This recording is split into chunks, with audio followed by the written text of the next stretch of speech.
Men, welcome. In today's lecture we are talking about fat loss. Now, I don't care about beach muscles. However, if you lose 10% of your body weight in body fat or 20% of your body weight, you will reduce your joint pain by 10 or 20%. This is an important part of the puzzle, and it's a very proud area of my expertise. And if I know about it, then I will teach you it. Simple as that. My promise to you, you will leave this lecture with the understanding on why most men cannot stick to a fat loss goal and the most effective solution to this. For those of you that are new to the channel, welcome to the Longevity Strength Coach. My name is Paul Green and I'm a former British paratrooper and Special Forces support group operator. I've been fortunate enough to work in an elite bubble of performance, a very unique elite bubble of performance for over a decade. So I've got a very different look on all of these matters. If you appreciate them, subscribe to the channel. I post every single day on YouTube. Nowadays, I am fully online through the longevity program, which is a laser-focused strength and conditioning service for men over the age of 40, fully online, in order to keep them doing their extreme sporting disciplines for as long as possible. If that's interesting to you and you want to find out more information about that, then absolutely message me in the comments or message me on Instagram or book a call. The link is on the YouTube channel. The plan for today is going to touch on the underlying principles, because if you understand the underlying principles, then you are more likely to get it right. BMR, Basal Metabolic Rate, input and output, the typical approach that always falls flat on its face. The easiest and most effective approach, in my opinion, based on the amount of experience I have. Take it or leave it. An example meal plan from a longevity program, just to give you something to take away, a guide to incorporate into your own as soon as this video ends. However, if you jump straight to the end, you're going to miss out on the stuff that's going to help you long term. So, my aim in this video is to educate you on the underlying principles at play so you understand the best approach to solve this problem. And the problem with the longevity strength coach's the problem is reduce pain, increase range of motion, improve strength, improve resilience, improve athleticism in men over the age of 40, men over 50, 60, 70. Everybody deserves this type of information. It's only your mindset that is letting you down. So BMR, fancy word, but all it means is what your body is doing at rest. Now, without getting into the nitty-gritty complexities of thousands or tens of thousands or hundreds of thousands of different chemical reactions that have, probably billions of chemical reactions that are happening every second within your body. All you understand is what your body is currently doing when you're just chilling. Digestion, breathing, the amount of calories that you are burning. Just when your body is doing its absolute minimum. So the rate of exertion is the amount of calories in which you would require when you are doing nothing. Does that make sense? While I'm here, I'll touch on, this is a limiting belief of many men. My metabolism is very slow. I gain weight really easily and I lose weight really difficultly. You can change your metabolism by being more athletic, by strength training, by being more active. Your body will start to become a furnace because of the fuel that you pour into it, it likes, and the output that is happening regularly makes your body turn into a mini machine. So I just thought I'd say that because a lot of people are like, I have a slow metabolism, I'm not training. Well, of course you're going to have a slow metabolism if you're fat, sat on the sofa most days of the week, saying that the reason that you don't exercise is because you've got a slow metabolism. Look, everybody in your shoes would have a slow metabolism too. You can make changes, Don't make them all at once. And then this will change. And one of the best ways, last thing on this, one of the best ways to improve your metabolic rate is by increasing the amount of muscle you have. So if you don't have very much muscle, your body has no reason to have to work very hard, because it's a little crappy beat of your heart. It can spread blood and nutrients around the body pretty easily because there's not much muscle, there's not much demand. So the easiest way to improve your metabolic rate is by increasing the amount of muscle in which you have, which is Fundamentals Block 101 on the longevity program, the first 12. So with that, you have an instant follow-up from figuring out your basal metabolic rate, your BMR. You've got input and you've got output.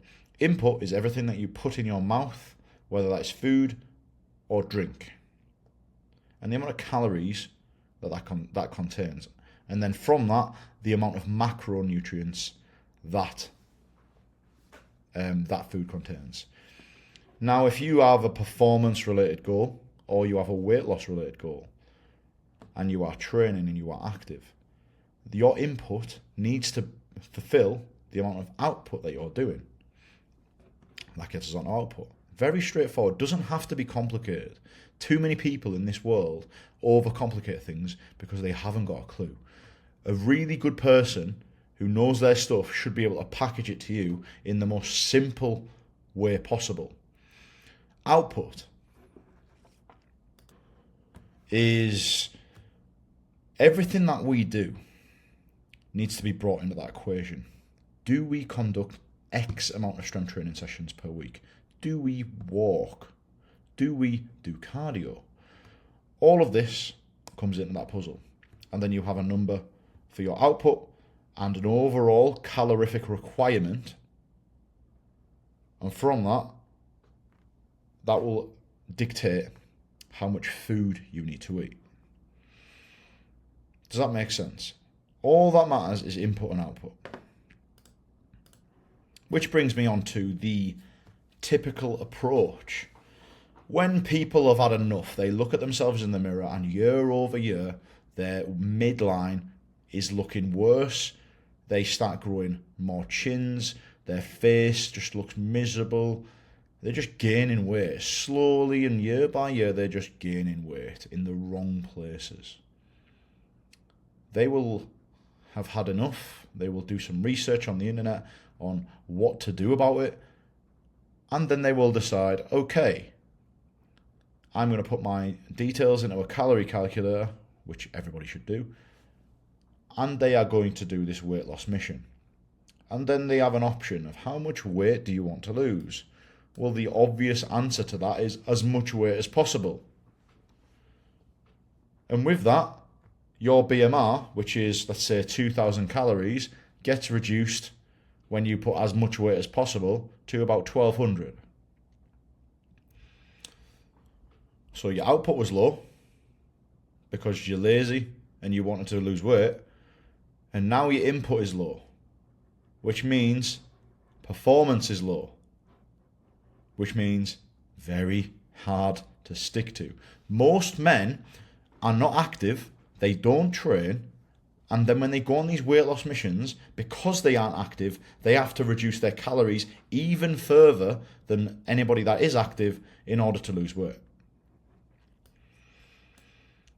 It doesn't last very long, and you've probably done this yourselves, you've probably made this mistake yourselves, undercutting your calories too much. It happens all the time in the martial arts world when they are weight cutting for fights. They do crazy stuff off season or out of camp, and then when they are on camp, when their output is high, their input is low. What on earth are you doing? How are you supposed to do that? However, most men will do output low and input low. And it just basically means your metabolism is going to be destroyed within about 3 or 4 weeks.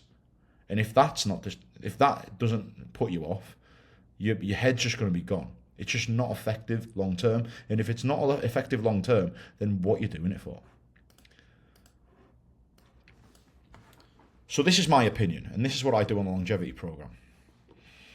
Input, the food you eat, needs to be as high as possible. And the reason it needs to be high as possible is because I care about performance. Performance matters on the longevity program, and performance should matter in your own training sessions. When you go into the gym, have you got enough energy to train at a high intensity? Have you got enough energy to do the required volume to hit your goals? Have you got enough energy to hit your cardio requirements, your steps, whatever it might be? Have you got the input? Have you put in enough fuel in your tank in order to get you here? Because you can lose weight with a very low output. However, you are going to look like a bag of shit on the other side of it, because your metabolism has not even improved a tiny amount, because you've done nothing other than starve yourself. Now, to go a layer deeper into this, the way I do things is I will calculate your BMR, which is a prediction of the amount of muscle mass in which you have based off your current weight and your predicted body fat percentage. That will give a figure of, let's say, 2,500. That figure then gets adjusted based off your activity levels. So if you train 3 times a week, that will then be adjusted. Obviously, your metabolic rate will be higher if you train more, if you are more active, and also will be higher if the intensity of your training sessions is higher, which then adjusts this. With all of that into consideration, I will still only reduce on week 1, I will have your calories literally the smallest amount under your BMR. And this is the main mistake men make. They will, say if you have a 2,500 calorie BMR and your new output is 3 strength training sessions per week plus 3 rock climbing sessions per week, and then you're doing steps on top of that, your BMR is probably pushed up to about 3,000. Me, on the longevity program, as a coach, done this for many men in the past, I will, on week 1, I will put you on 2,700 calories. And you'll be like, oh my God, there's so much food, this is great. Well, it is great, because when you plateau on about week 4, week 5, I still have the option to play with a few things. I'll talk about that in a sec. But high input equals high performance. If you do not want high performance, then go and find another channel that talks about weight loss in crazy diet, short-term things. But I want men to be unbelievable high performers at the end of a weight loss mission. And the only way you are going to do that is by maintaining as much food as possible. Why starve yourself? And what effect, what logical reason, what performance reason could starving yourself ever achieve? It's terrible. And basically, the reason people do it is because they have literally neglected this for decades and they just overshoot. Just be composed. Be composed, think long term. So now I'm going to give yous, I'm just going to talk through one of my meal plans for one of the geezers.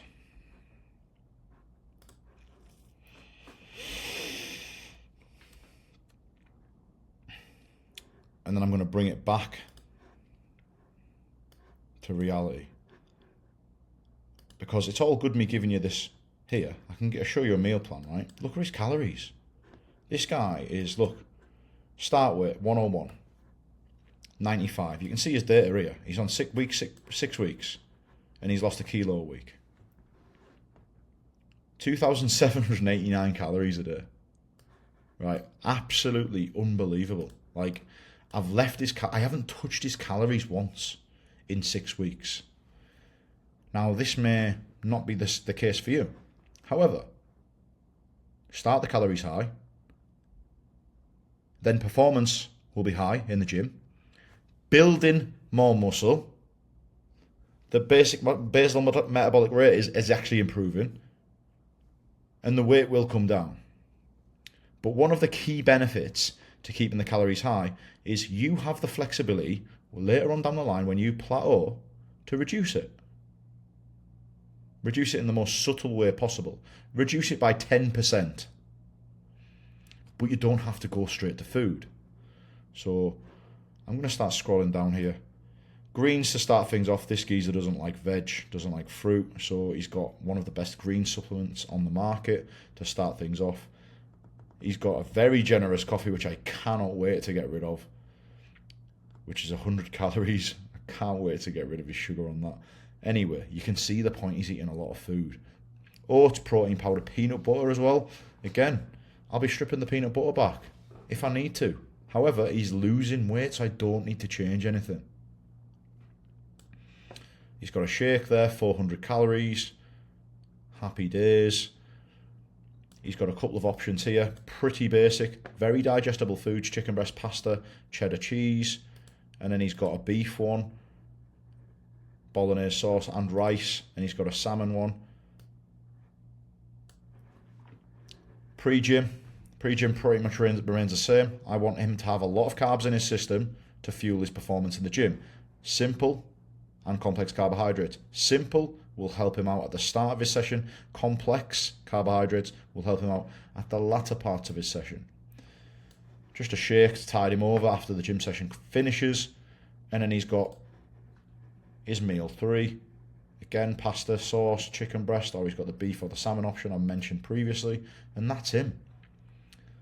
Keep your food as high as possible at the start because it gives you more flexibility to make changes afterwards, later on down the line, because there will be a point where you plateau. And this guy did plateau. I'll even show you this. I'll show you his data. Right? Daily habits. So you literally, I'm literally teaching you what I'm doing. So the week before last week, 97.1, 97.1. Go back. And that was week 5. Yeah, so he's on week 6 now. The week before last, week 5. Did I remove food and panic because he didn't lose weight? No. I increased his output. Week 5. Cardio, weekly, 140 minutes. He wasn't doing any cardio before that. He was just doing weights and steps. Do my fancy thing. Where is my Canva? There it is. So you've had your example there. Feel free to rewind that and just really absorb what I've just showed you. I've just showed you proof that what I'm saying works, and it works long term. And you've just got to think about what you're putting yourself through. Do you want to be hungry? If you don't want to be hungry, you need to eat a lot more fiber and a lot more protein during the day. However, I'm not going to get into the nitty-gritty of the nutrition side of life and how you can keep hunger levels at bay and stuff like that. I just want to really hammer home that eating more is going to serve you better because you are going to improve your furnace. You're going to improve the amount of muscle mass, further resulting in increased fat loss. Mental, isn't it? But not many people do this. Anyway, I'll keep myself pretty big. So it's all good me showing you that and you copying that meal plan if you fit into his weight category. Happy days. And all I've done is, like I said earlier on, I've done a calculation, which is a guide. It's not set in stone. I've predicted his body fat percentage. I've got his weight. That's guesstimated his muscle mass. And from there, based off his new activity levels on the longevity program of 4 sessions per week and 10,000 steps, it's then went, bosh, This geezer should be eating 2,950 calories.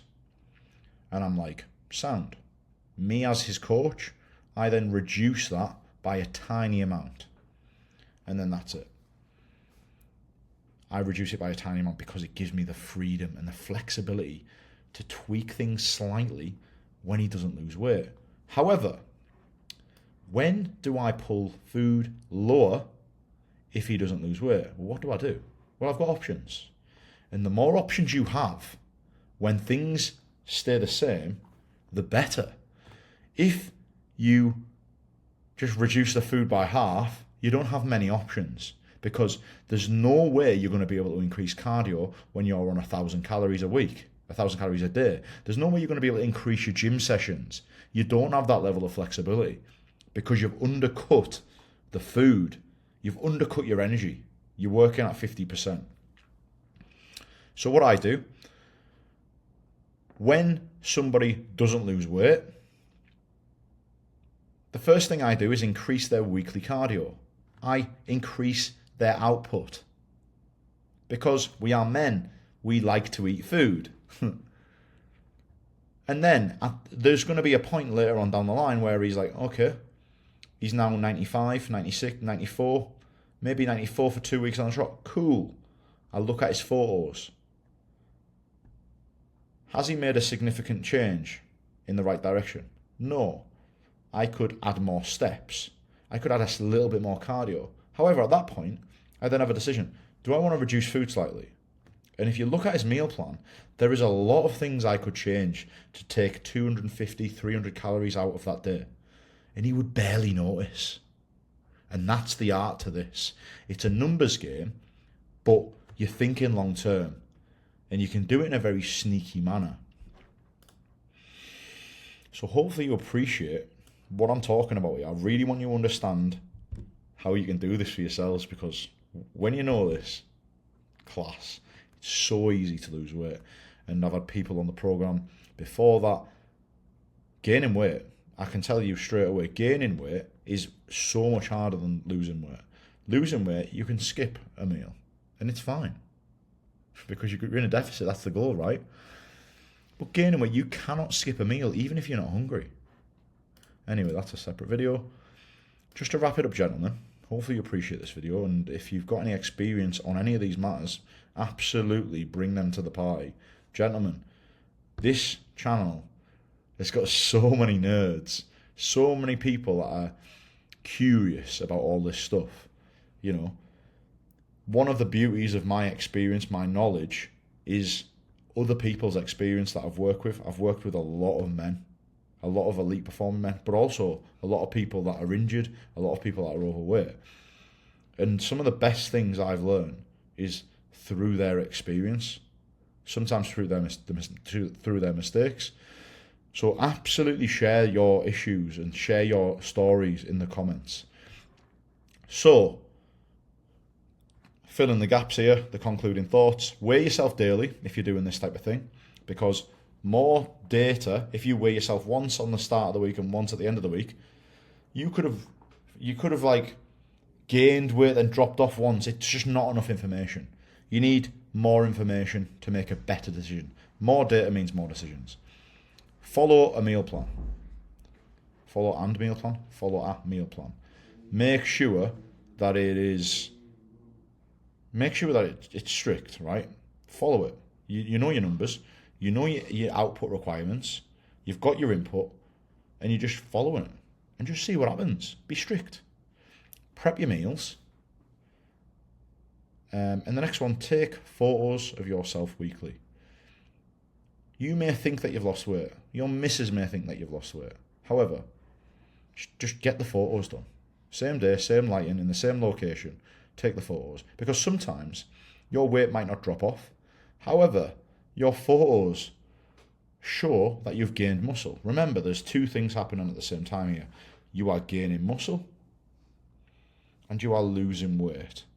There's going to be weeks where you gain weight but you've lost body fat. That's why you need to double up this with this to give yourself a more holistic bit of data.